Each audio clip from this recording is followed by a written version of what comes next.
All right, how's everybody doing tonight? PCT110, Networking Essentials. That's what we're here for. My name is Chuck Conk. I'll be with you the next 15 weeks. And when you log into Eagle, there is an attendance area at the top to enter that PIN that's on the overhead. If you've not logged into Eagle before and you need help, raise your hand. I'll come around and help you. Otherwise, I'll just suppose everybody knows how to do it. Okay? When you come into the class, I'll generally have this up on the overhead about 10 minutes prior to class starting, so about 7:20. And I use this for attendance. There's some sessions that I don't have you turn anything in really, and I use that for your grade, 50 points just for being here, because we generally, we'll talk about the structure of the class, but so anyway, it's real important that you do put the PIN in before we get started. In fact, I'm going to go ahead and write on the board for anybody else that comes in later.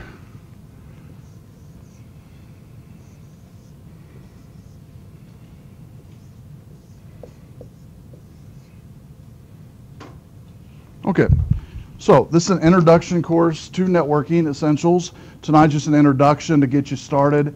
Make sure you have the right textbook, you know how to get around on the Eagle website, you know what the assignments are that are coming up, the structure of the class, podcasting, what that's all about, online office, what that's all about, and assignments when they're due. We'll go over all that tonight, and then we'll actually get started with our very first official discussion lab next Thursday. Okay? So let's go ahead and get started if we could. I want to first go over the makeup of the website. I try to blow this up a little bit so you guys can see that number a little bit better when you first come in. So when you first come into the site, PCT110, you will have on the left side opened up to the task area. The task area allows you to see what's called milestones. You'll notice there's 38 of them. That's 38 assignments, and you can actually expand this milestone by clicking the little plus symbol to the left. It'll tell you, starting with week 1, about me, all the way down to week 15, final presentation, when things are due. Okay? Now, there's a little checkbox to the left of each one of those. All those is if, say, for instance, you go in here and submit review questions for week 11, it'll put a check mark there that you've submitted something. Doesn't mean I've graded it, just means you've submitted something in that drop box. I always tell students, don't rely on the check boxes. They're just kind of visual for you to see that, yeah, you did something in there. So if you question what you did in that area, you can actually click on the link here, and it'll take you right to that assignment. Okay? If you have submitted something, it'll show at the bottom of the drop box that you've submitted something here. This one says no submission whatsoever. So that's milestones. Now let's go ahead and do this. Click on the calendar tab. The calendar tab gives you a bird's eye view of when things are due. This might be easier for you just to, some of you might love the milestone, some of you might not ever use it. You might just use a calendar, because a calendar will say when things are due. You notice the only thing due this week is the About Me. Next week, we've got 4 items that are due next Sunday. Everything's going to be due on Sunday of the week that we're in at midnight.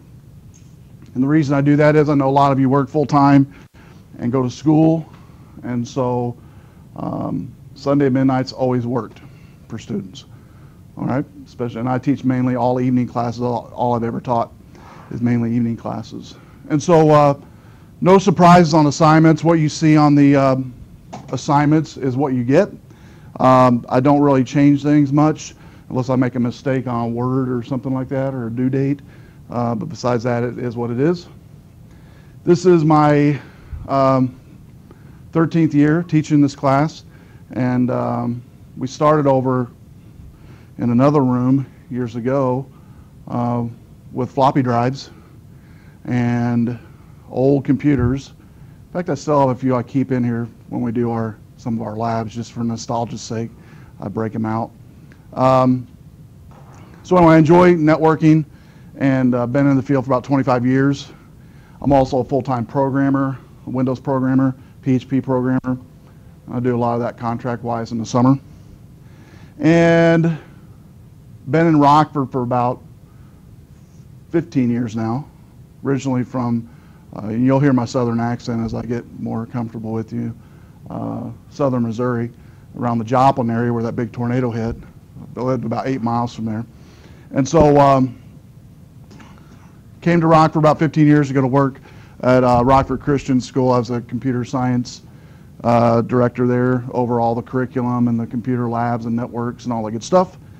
Got to know Chuck Nelson at the time. He was over the division here, and they needed a full-time person. So I did that for a couple years, just part-time teaching here in the evening. Then he finally got me in full-time, and I did both Rockford Christian and here for about 6-7 years while our kids were home. And then finally I stepped down from Rockford Christian, thinking I'm just going to have this job. And then about 6 months later, a local firm here in town called me to do programming for them, and I've been there ever since. I worked there during the day full-time as a Windows developer. And so that's me, it's who I am. I know some of you are in here because you're currently in networking or you're going to be going into networking. And this semester, basically, we cover what's in the text, but I also give you our labs that we do, for the most part, are not in the text, but they support the text. And they're hands-on labs. And so the structure I have of the class is when you first come in, about the first 30, 40, 45 minutes is discussion over that chapter and the content. We take about a 10-minute break, come back, and jump right into the hands-on lab. Whenever we're finished with the lab, we're done. Some of the labs will go till 10, most of them will not. And so that's the makeup of the class. As far as where things are located here in the building, if you're not used to it, ladies' restroom here, take a right, another right, men, left.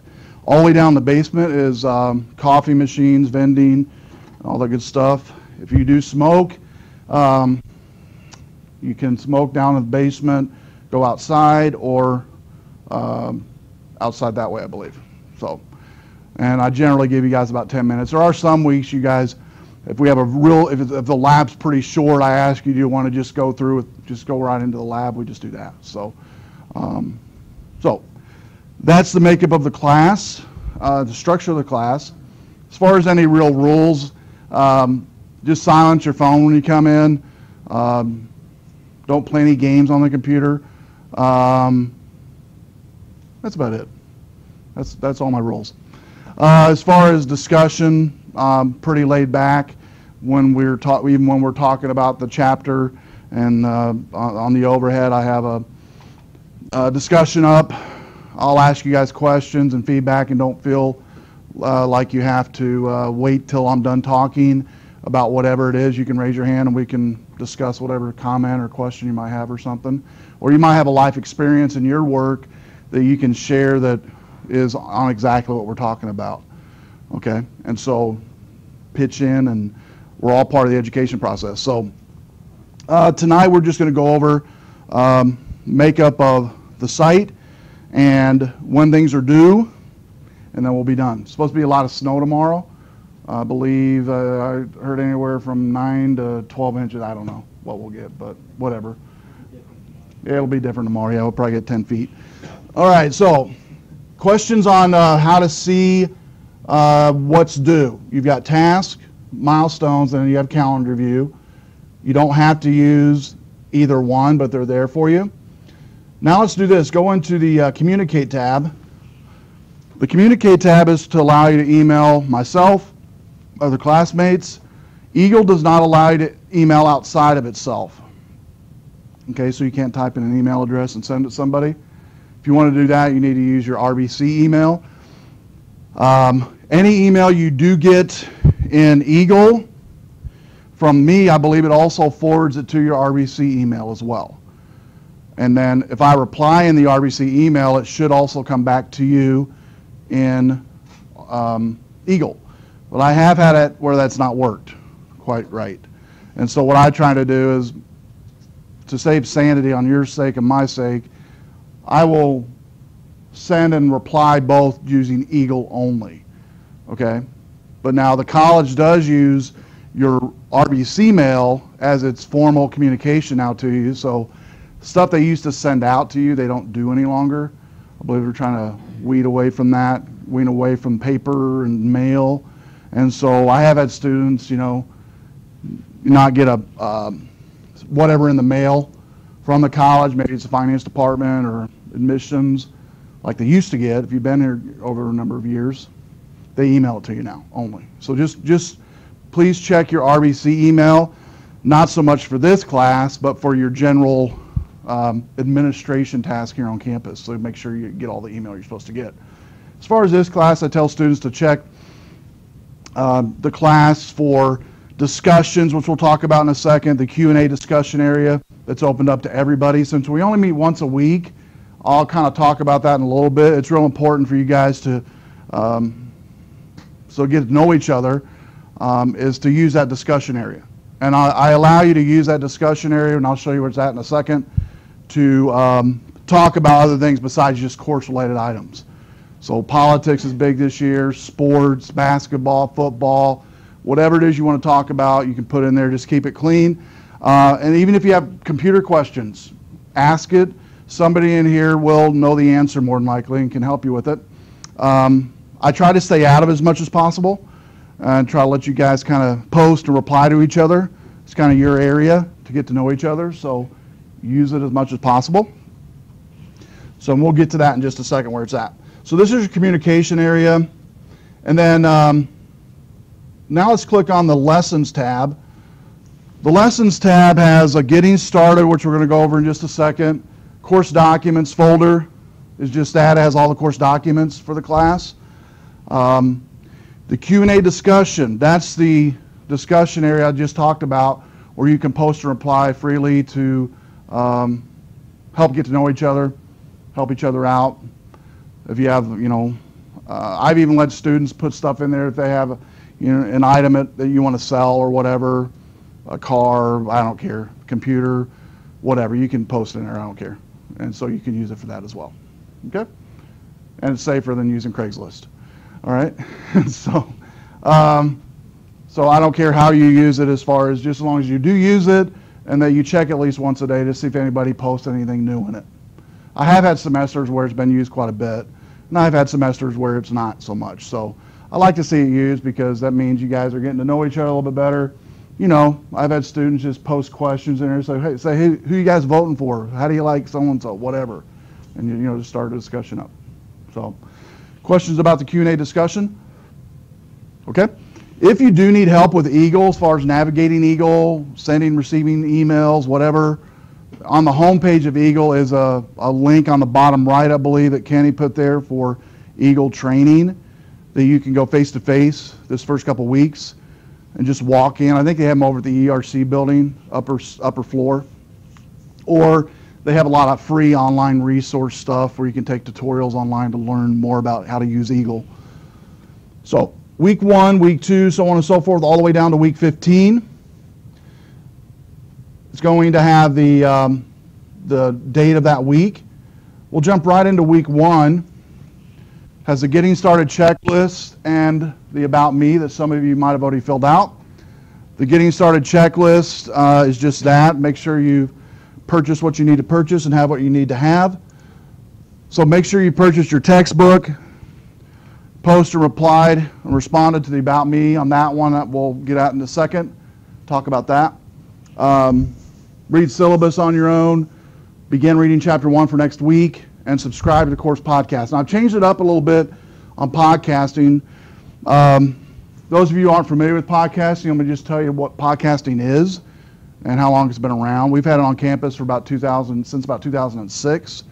Apple came to a lot of colleges nationwide and just asked if they wanted us to take part in what's called iTunes University, where faculty can post podcast, video, or audio of their course for public accessibility for students and the public alike to view course content.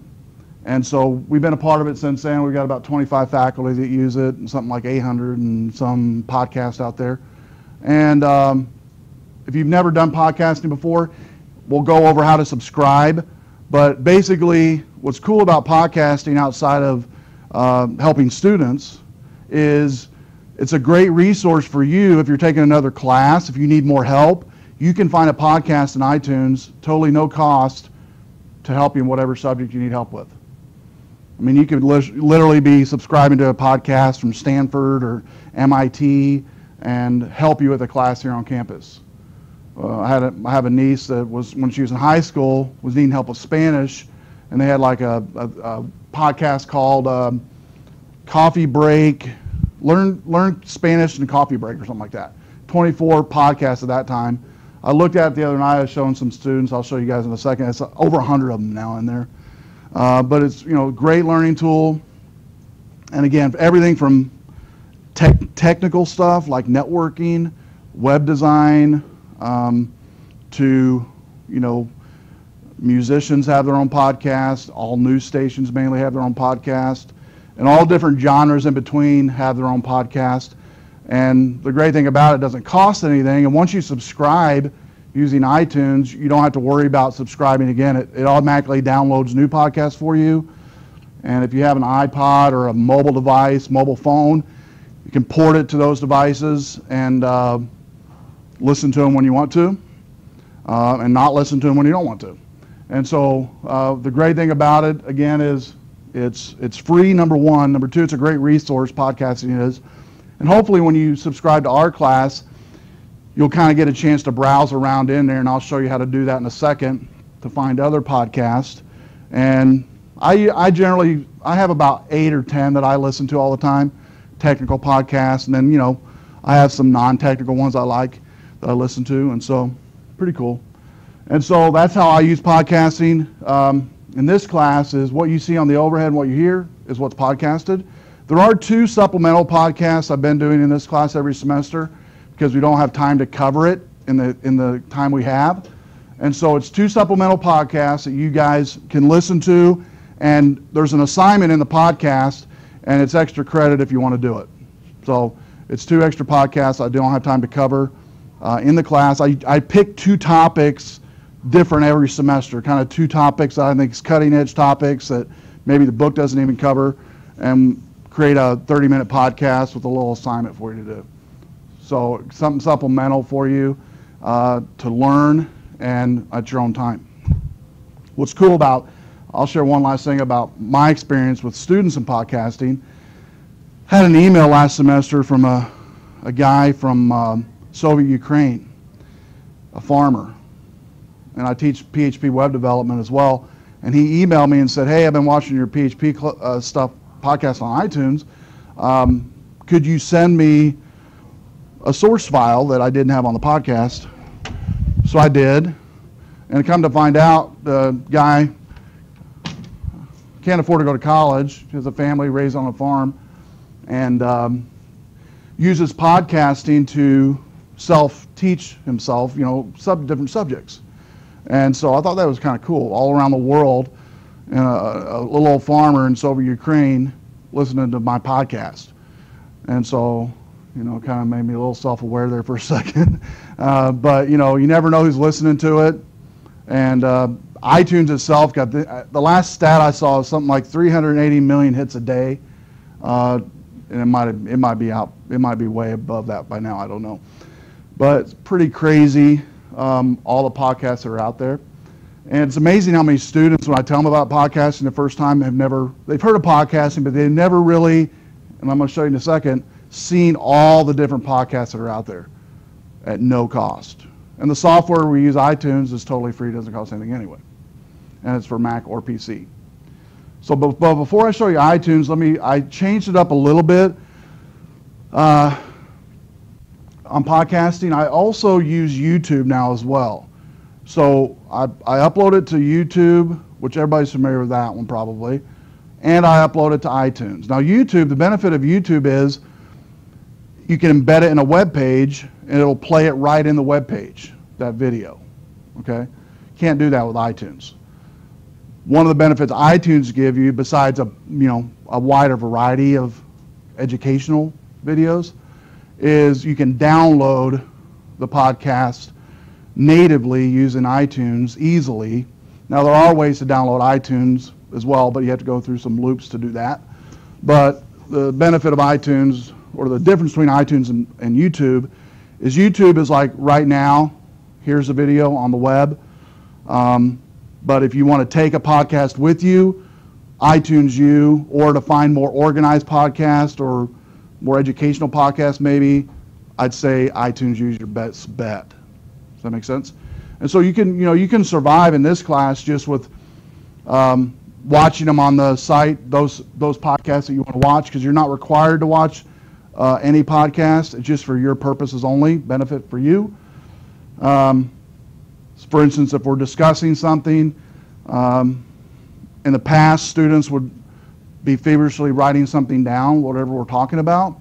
Now, since they know it's recorded, students just write down a time. Like they see we start at 7:30 and it's 8 o'clock, they write down 30 minutes. They go home, download the podcast, forward fast 30 minutes into it, watch 5 minutes, done.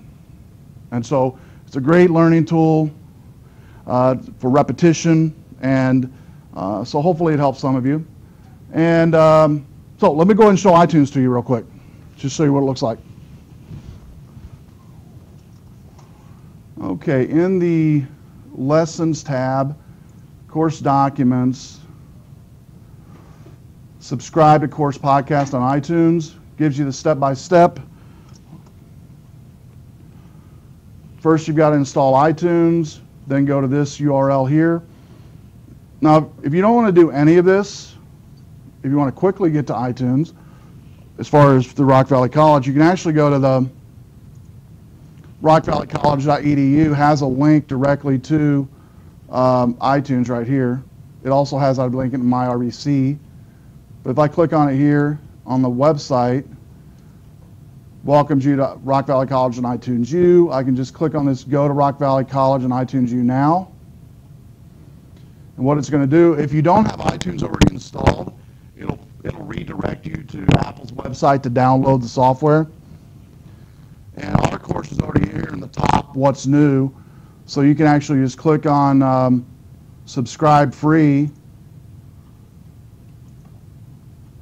Once you subscribe to the course, it's going to create a section called iTunes U in your library, and there's the Network Essentials podcast done.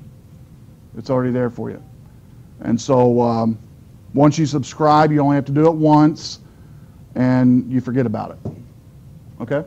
Now, iTunes does not even need to be running to download podcasts. It runs a service in the background when you install iTunes that continually runs on your OS, whether you have Mac or PC, and it downloads your podcast for you. So, any questions on iTunes U before I go further? Okay, let me show you real quick some of the cool podcasts you can find.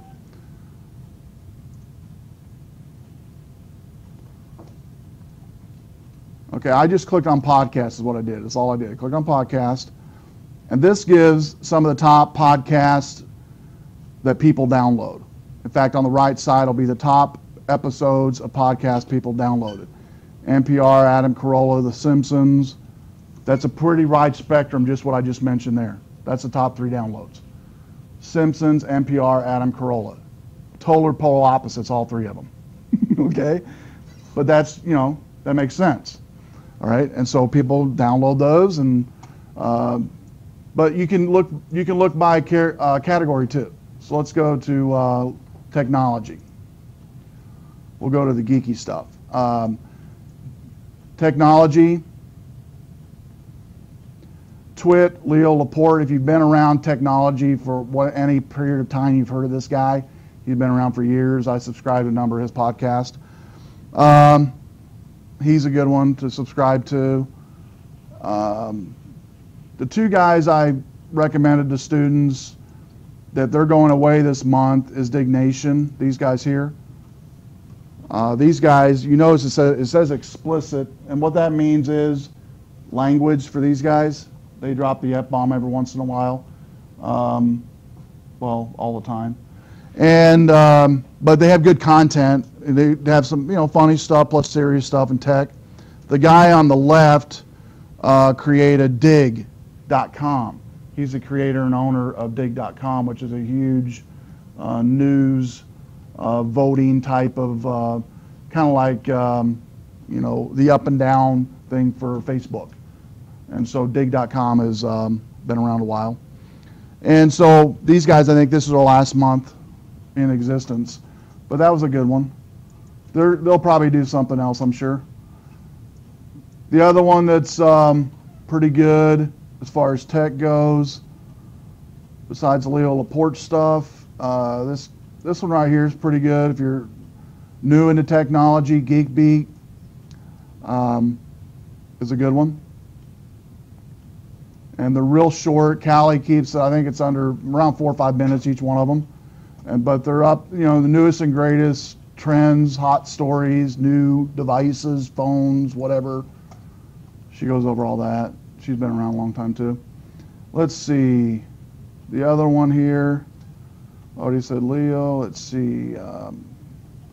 Photography. This one here is pretty good if you're into photography. Buzz Out Loud, CNET. That one's a pretty good one. And so anyway, you can just go through and open them up. It'll generally tell you what it's about. This guy's a comedian. You can listen to a few. You can preview it just by clicking on the button right here to see if you like it or not. If it does say explicit, that's what it means. So don't be shocked. Okay, just a forewarning there. So that's technology. Let's look at something else. Let's look at maybe let's see. Let's go into music. Maybe some of you like all different types of music. These are all the different music podcasts that are out there. So that's category. But the way I like to really search it is just say you want to learn something or find something. You can just go up where I'm clicking right there and just type in a search key. So say you're wanting to learn Spanish and you don't want to pay money to learn it, and you maybe took it in high school like I did, and you don't have one iota of what you learned. Okay? It's gone. So you can actually limit your results and filter them over here. I can just click on podcast. And here's the one that Shelby, my niece, actually used, this Coffee Break Spanish. And let's see, it'll tell exactly, has 127 episodes in there right now. And so the way these are made, these are audio podcast. And let's see if we can find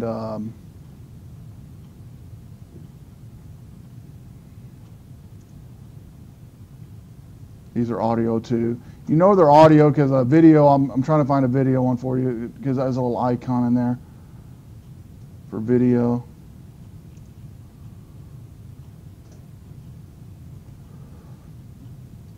Let's go back here to, let's say, education.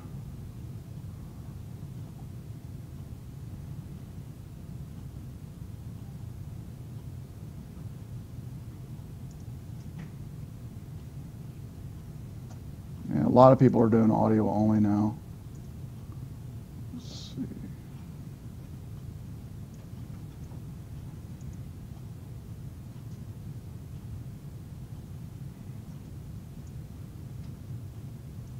Yeah, this is audio. There we go. See this little icon right here? That just shows it's a video podcast. So if it doesn't have that icon, it's an audio podcast. So the Super Bowl coming up, I'm guessing this one's going to be a pretty, popularity is pretty high up there on that one. So that's podcasting. Questions about that? Do what now? You said you can save them. Yeah, exactly. So say for instance you wanted to subscribe to this one, what I generally do is read the description. If I like it, just hit subscribe free. And once you subscribe, it will begin downloading any newest podcast that's in there. And downloading the podcast at 96.4 megs. The only thing is if you do it like right then and you want to listen to it, I always tell students and faculty that I train on podcasting, just make sure the video's downloaded all the way before you try to listen to it. Otherwise, you'll just get audio sometimes. And so, but yeah, once you subscribe to it, you don't have to do it but just one time. And so it starts downloading the newest, and then you're done. Okay, so that's podcasting. Let's go on to the next thing now. And I was in lessons week 1. Did that. About me. This is just to get to know each other. Name you go by, favorite food, favorite movie, hobbies, why you take this class, why you're taking this class. And so just like folks have already posted here, like I'll pick on Don here. He likes steak or anything that can grill. And so if I want to reply to this, I can click reply. And I can just type in, you know,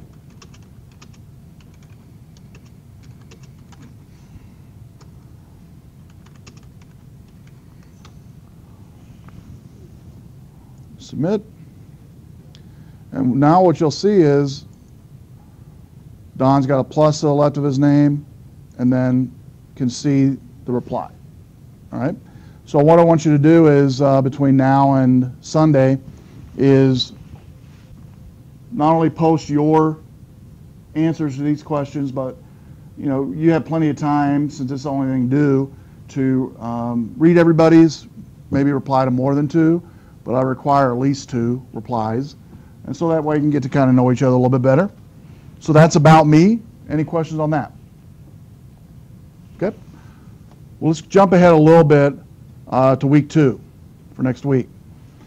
Next week, and by the way, you guys probably won't see the untitled on yours. Let me go to student view so you won't see that. Okay.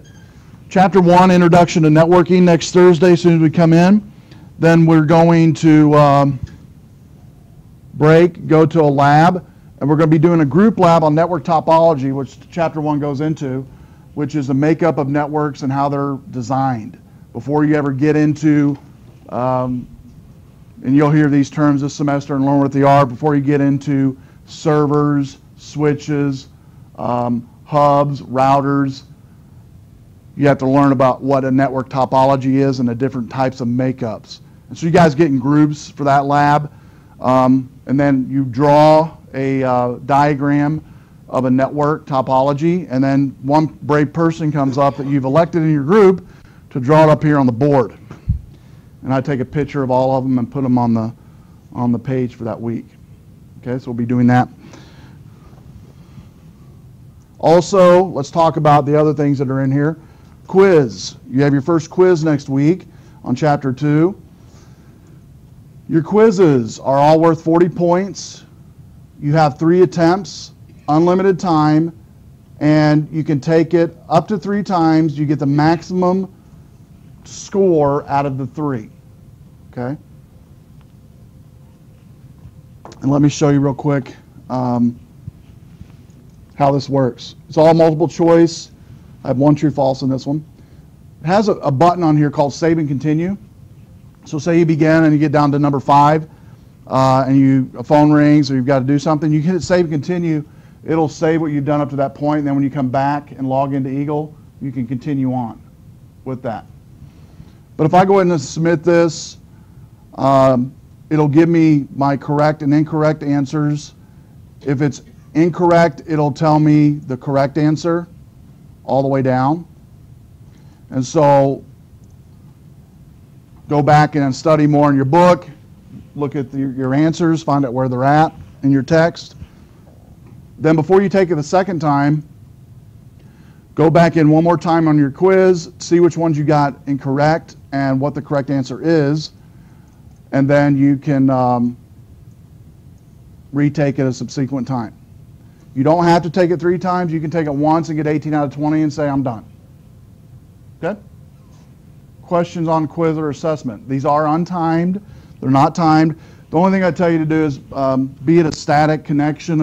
What I mean by that is a web connection, internet connection that doesn't kick out all the time, because if it drops, if the connection drops, and you lose connection to Eagle, it generally counts that as a quiz attempt, but I can undo it for you. But it's just better for me not have to do that and you not have to retake it again. So just make sure you're at a good, computer that has good internet connection.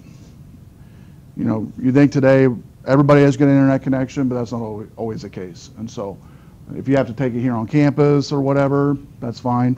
We have computers downstairs, or if you want to come a little early into class here, that's fine. It doesn't matter. We have plenty of resources on campus where you could do it if you had to. Okay, so that's a quiz starting with week 2.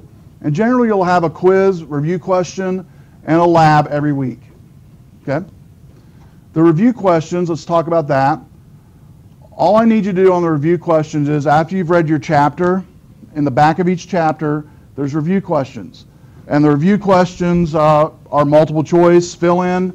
All you need to do is, outside of Eagle, on a Word document or Notepad or whatever, I just need you to type in or write in your answers. Once you're finished with all of your answers, I just need the number of the question and the answer. That's it. Then copy that information and paste it into the review question message. Or if you wanted to attach it, you can do that as well as a document, however you want to do it. The one thing I don't want you to do, and don't recommend doing, I mean, you can try it if you want to, but it won't work. If you put your name up here and start typing in your answers, this thing times out in about 10 minutes. And after it times out, you lose everything you've done. It doesn't save it automatically. So work on this off-site, if that makes sense. And you can put it in Notepad or whatever and then paste it in there when you're done. And that's review questions. So the makeup for most weeks, starting next week, which is a normal week, you're going to have your reading of your chapter prior to coming to class, review questions, quiz, review questions, quiz, and then the lab, the hands-on lab. Hands-on labs are all worth 50 points. Quizzes are all worth 40 points. And review questions are worth 40 points. Okay? Or take it back, 20 points. 20 points on review questions. We have one other piece. I'm going to jump ahead a little bit, which is a research paper topic. Let's go ahead and go into that. Make sure I can get into that. Good. There's a little hyperlink that goes to the actual information. Okay, in lieu of a final for this class, I've always had students create a research paper and presentation of their choosing, because in a workplace and in networking, you're always going to have the opportunity to teach somebody something in networking, right? You're always going to be teaching employees, coworkers, whole divisions and departments, whatever it is that you're implementing in IT. And so this is kind of a way for you to hone those skills a little bit. I'm not an English professor, so I am very lenient on these on the paper, but I do give you some guidelines. 5 to 7 pages, margins 1 inch, left, right, and bottom, 1.5 at the top, double spacing for normal text, single spacing for long quotes, 10 to 12 point font, Times New Roman or Courier. Illustrations are welcome if good quality.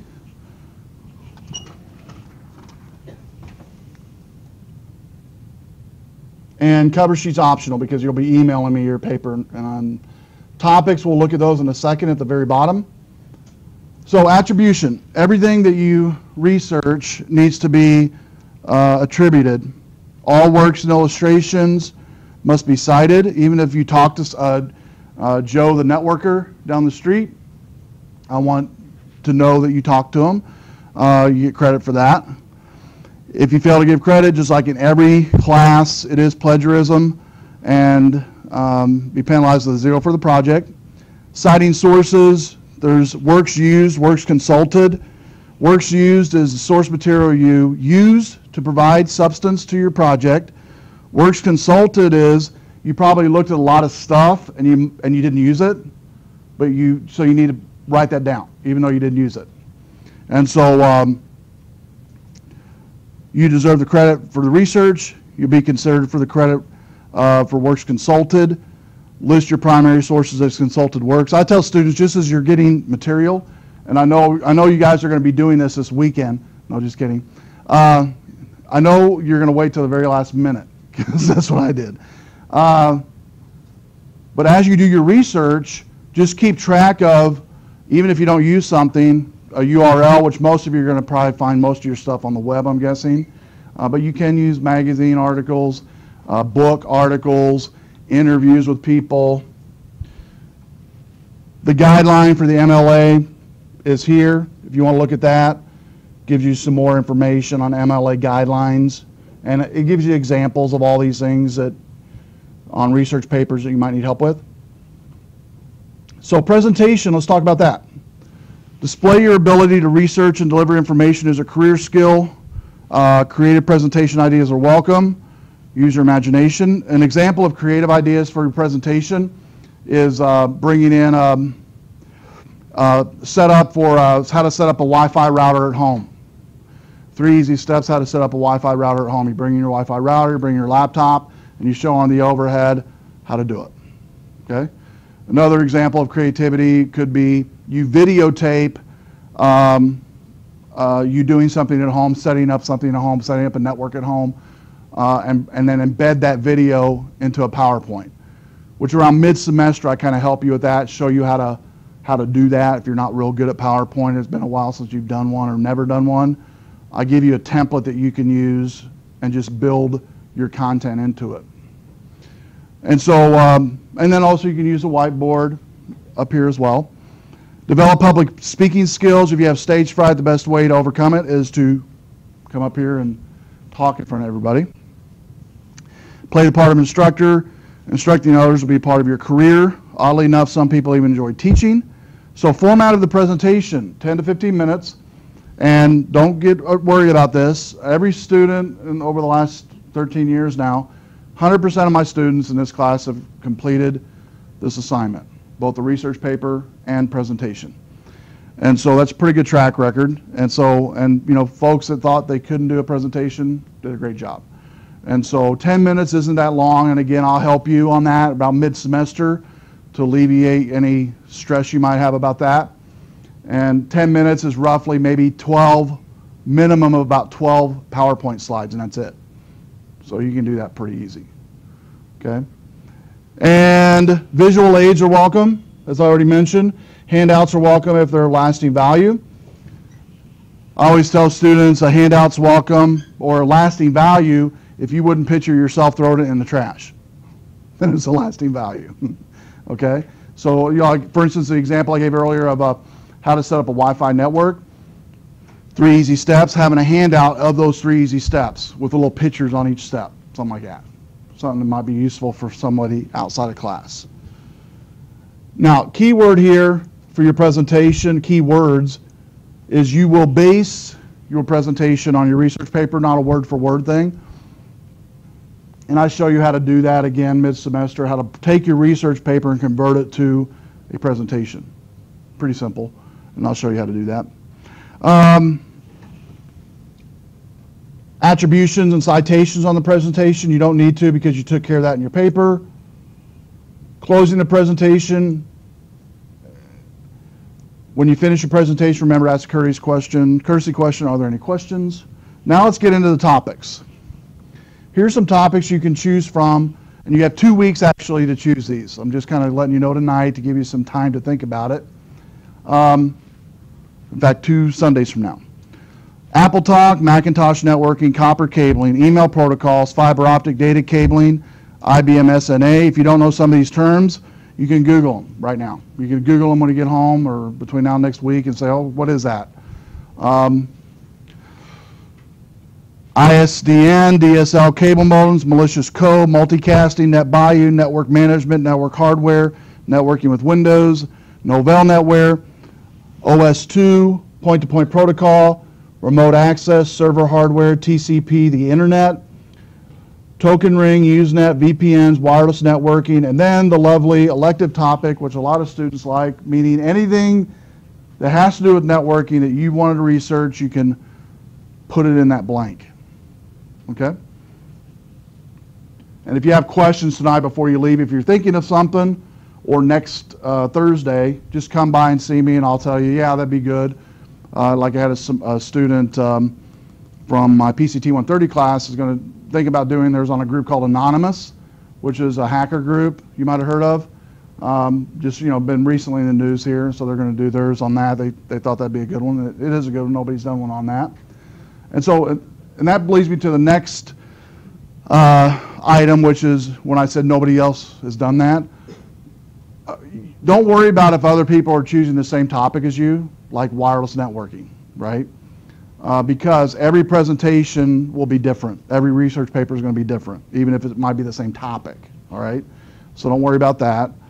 So any questions on that? Research paper presentation. Again, you've got 2 Sundays from now to decide what your topic is. It can be a list here or something that you've always wanted to research in networking. And it's a great tool. And weeks 14 and 15 actually is when we do the presentations in here. Half of you will do it on week 14, half of you do it on week 15. All right? Okay. So going ahead more, week 3. We go over Chapter 3 OSI models. The lab that week is on, we watch a video on Warriors of the Net.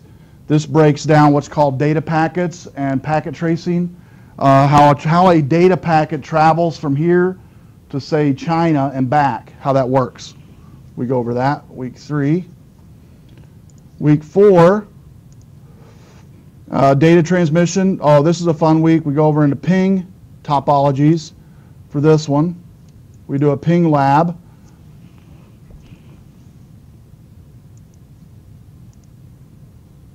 Week 5, crossover cabling. We'll be here till 10. Okay? You'll create, if you look on the back wall, the white and red cables, you'll create from scratch a straight cable and a crossover cable. And you'll learn what both of those are between now and week 5. And we bring the tools up here and we have a lot of fun. You can get a lot of coffee, get mad at your cables, chop them up. No, just kidding. No, you do. And again, over the 13 years, 100% of students have completed this one. And so you get to take the cables home when you're finished. And so that's a rewarding one. But you will be here a bit for that one, but that's okay. That's week 5. Week 6, a little lighter flavor, I think, for week 6. Yeah, network topologies. This one we're doing a network LAN lab, creating a peer-to-peer, or not a peer-to-peer, a star-wired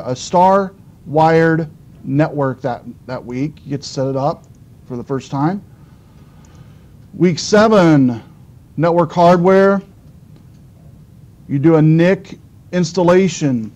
You have a computer on each row, and I show you how to take a NIC card out and put a NIC card in. If you don't know what a NIC card is, you'll learn what one is. Week 8, WANs and remote connectivity. We do a remote lab that week. We start out in class. I'll let you guys use a program called VNC that you might have heard of, which is a remote control app. And then I'll let you go home and use another program, it's not listed on here, to where you can control each other's computer from home as well. And that's a lot of fun. Students have a lot of fun with that one. We did that last semester. There's a student in the back row back there was controlling a student's computer up here and they didn't know it. Really frustrated for a while. And so anyway, he had a lot of fun with that. So that's a fun lab because remote controlling is big now. Everybody does it. A lot of people work in the field and have to remote into the work computer. And so you'll learn all about that and some of the free tools that I recommend.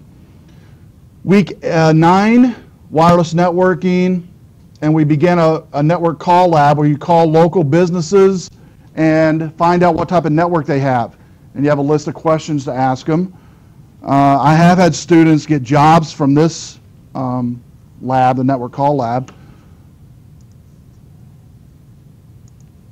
Week 10, this one actually you're going to be going into, I have to change the wording on that one. I believe this one I might be giving you time to work on your, it might be week 10 I give you guys time to work on your research paper presentation. Week 11, oh this is a fun one. Week 11 is a network troubleshooting lab. You get the chance to, has anybody ever called a help desk for whatever purpose, like a computer help desk, whatever? You get to play a part of that. You get to be a computer help desk person and a person on the other end that needs help. And I give you guys scripts that week to where you have a script to where, you know, off the top of my head, some of the scripts is, you know, the person's upset. Some of them, the person cannot speak English too well or does not follow directions. You know, the list goes on and on, things that you have a lot of fun with that one. And you get to do that both on week 11. Week 12, going into, oh, that's week 12 is when we do no class. Week 12, I give you the entire class session to work on your research paper presentation because most of you will not start doing it until then. All right, week 13, we go right into creating users lab. You create users in this one in Windows server environment, Linux server environment, Mac environment, all three. Create new users. Show you how to create users in those networks. Brand new username accounts. And then weeks 14 is from last semester, still the names of the people. I'll do the same with you guys. Weeks 14 and 15 is final presentations. Okay? So that's it from here all the way to the end. One last thing I want to show you is in the course page. Let's go there. When you log in, since we do only meet once a week, you'll definitely have questions after tonight. I have a chat module on here that works pretty good. It's actually been used a lot the last couple of days from students. But if you see that I'm online, you can ask me a question right then and I'll answer it for you. I can also upload files in here too, which is kind of cool. And it uses a program called Meebo, which you might have heard of. It's a free software. Anybody can use it. Anyway, even if I'm not online, like it says I'm offline, you can leave a message. All I ask is, if you're going to use it offline or online when I'm there, like it says here, change the nickname below to your full name. All you need to do that is click down here where it says edit nickname, and you just highlight it, type in your name, type in your question, and the next time I log in, I'll see that your name, what class it was from, and your question, and I can email you if you want to do it that way. So try to use this as much as you can. I think you got an email on this, but my time I'll actually be online, Mondays from like 5 to 10, Wednesdays from 4:30 to 7. Those two times I'll be online, to where online office hours basically.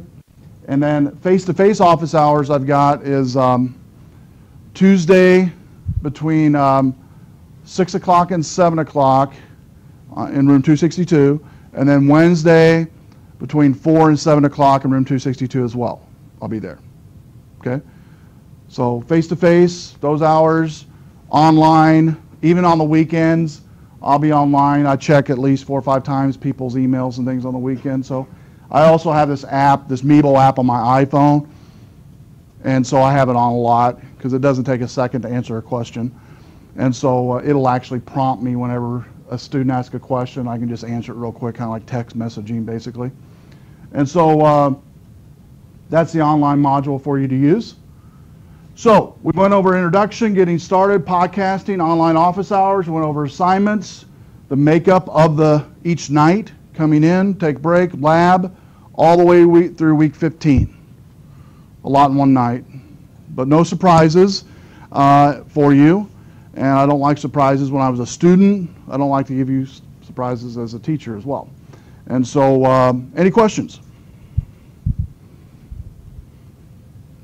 guys are really quiet. Now you notice when you came in tonight, your computers were already logged in, and these computers are totally off the grid, the network grid here on campus. The reason for that is we teach Cisco classes in here, and we're having to do a lot of stuff that if they were to do this stuff in other computer labs, the technician would be coming in here screaming and throwing a fit. And so we do, you know, when you come in here, there might be times to where your network might not be working. Don't worry about it. Just raise your hand. I'll come over and help you get it started. You will learn, though, throughout the semester how to fix it yourself, though. In fact, when I come by and help you, if you do need help, I'll have you watch me do it, and then you can do it from that point on. It's pretty much that what Cisco does is we have them change the IP addresses on each computer. We hard code it in to connect them to switches back here in the back of the room to do configurations. And so that's generally what they do, is they keep the hard-coded IP addresses in there, and so you can't connect to the internet until we set it back to auto-config. So I'll show you how to do that. But it's going to be a great 15 weeks. One of the things I did not mention this, is at the very last session, week 15, I bring pizza in always. I buy pizza just for this class, my 130 class, and my photography class. That's it. I don't know why. I've just always done it for those 3 classes.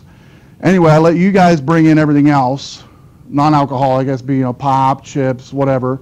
And then at the end of that session, after the last presenter goes on week 15, we take a tour of the IT department and everything from the brain central there, where the person's monitoring all the servers and switches and computers here on campus and Samuelson Center and Bell School Center, to the actual heart of the lab. They actually now have the windows open, and you guys can see in there now. They used to have them all closed. But we show you all the different servers in there, the voice over IP, take the tiles out of the floor and show you where all the wires are run. And so it's a pretty cool tour, and we do that at the very end. And so one last thing before I let you go. I know I had you guys raise your hand as far as networking goes earlier. Did I have you guys raise your hand as far as who's in networking or who wants to be in networking? Did I do that? I didn't do that for this class, last class. Let me have you do that. How many of you are taking this class because you're going into the field of networking, or you're already in the field of networking already? About half of you? Okay. All right. So those of you that I just talked to that are in the field of networking, or you're going to be in the field of networking, how many of you are you other ones going to be in a technical field of some type? Like Cisco? Something like that? No? Technical? Web? How many, is there web people? Web people? Web people? Great. All right, everybody that didn't raise their hand, you're still applicable here. While you're here on campus, while you're taking classes, I always tell this spiel to the students the first week, use this opportunity to volunteer at least 5 hours a week to some company in the field that you're wanting to go into. When I mean volunteer, you don't get paid for it. But the reason I tell you that is when I first started doing technology and getting into technology and taking classes, I've never regretted, and it's never not paid back, doing something like that for a company or an individual. It always comes back, whether it be in your job, a job of some type, or whatever. It does come back, and it's good on your resume too. And so I always tell students to find a local school, office, whatever, to where they really can't afford to hire you, but you want to not only help them, but you want to learn in the process what we learn in here, maybe some other classes you're taking here on campus. You can apply it to places like that you volunteer at, and it'll definitely help you get a job in the future for employers that see that. And number two, not only help you get a job, but number two, you'll build a network of people that you never know who you're going to meet while you're doing that. You never know who you're going to meet. I had a student, I shared this last hour, a student that was volunteering at a school, installing printers. The guy that owns Fat Wallet came in to meet with the IT guy about something. Got to know the kid, the student here on campus. When I say kid, it's anybody under 30, so don't be offended. Okay, but he saw this kid that was working on some printers, and said he was from Rock Valley and was volunteer to help this school out. and he's wanting to, implement what he's learned at school, all the good stuff. Anyway, he got hired right there on the spot. He needed a network guy, network technician, hired him up literally that day, told him to start work that Monday. It was like a Friday, start work that Monday. And so you never know when you're volunteering, helping somebody out, what type of leads you're going to get. And then also Entree Computers here in town, in fact in Chesney Park, host periodically a dinner. It's really pizza, and you learn and eat basically. And they have businesses present like a voice over IP phone or something like that. And they have business clients come watch it, plus students come watch it. And the business clients that come watch it, a lot of them, own companies, and they sometimes need help. Well, if you're there in the same room, you never know what can happen and get a job that way. I've had students get a job that way. So I'll post up on our site between now and next week the schedule for Entree coming up, and that's a great thing to get involved with as well. And then any other opportunities that I see come in across my desk, for whether it be internship, whether it be we have networking folks in here, web folks. Who else we have? What field you guys going into? Computer information? Programming? Programming. Okay, great. That's what I do. Okay, so we have programming, right? Web, networking. So anything I get across my desk in those three areas, I will let you guys know about it. Just last semester, talking about students getting jobs, a local firm here in town called Lyons Consulting, which is a PHP firm, they've now hired 3 RBC students. The owner emailed me yesterday. He's needing 3 more, and this is in PHP web development. But what's real exciting is it's a local company, and they're hiring people, our students, my students, and so it's kind of rewarding for me, but at the same time it's rewarding to see students be able to stay in Rockford. Because so many students have, if they have PHP, whatever, even web, it doesn't have to be PHP, it could be ASP.NET or whatever, or even Windows programming, have to travel to Madison, minimum to get a job. And again, you can live doing that, and people do it all the time. But it's nice to see a company in Rockford, succeeding and growing, and they're getting tons of business. And so I just got an email from Jim Conley tonight on some more jobs. I haven't got a chance to look at them. I think there was a couple networking ones in there, a couple interns, and then another tech job or something. So when I look at it, I will email you guys. Anytime it comes across my desk, I'll email you. If you need help with resumes, don't worry about it. I'll help you with that. And so, because one of the rewarding things for me, besides teaching, is getting you guys jobs. That's important. And getting your careers is number one to me, really. Teaching and learning. When I was going to school, I had to take the 10-year plan because I had to raise a family like some of you, and couldn't finish as fast as I like to. And so anytime I find local employers that, we have a lot of them actually that have hired RBC students, and they'll hire our students over NIU students any day of the week. I've seen it. And it's not that the NIU students don't have as much knowledge, it's just they have good quality students that come out of the campus here. And so get good education. And so that's my little spiel for the first night. And so if you have any questions, come up and see me. Otherwise, you just have the About Me due by Sunday, and that's it. If you haven't purchased your text, get that purchased. And that's it. We're done. Have chapter 1 read by next week, and we're going to hit it next week. So, yeah. And be careful tomorrow because it's supposed to hit heavy in the morning. Snow's supposed to hit heavy in the morning. If you have any questions, come see me.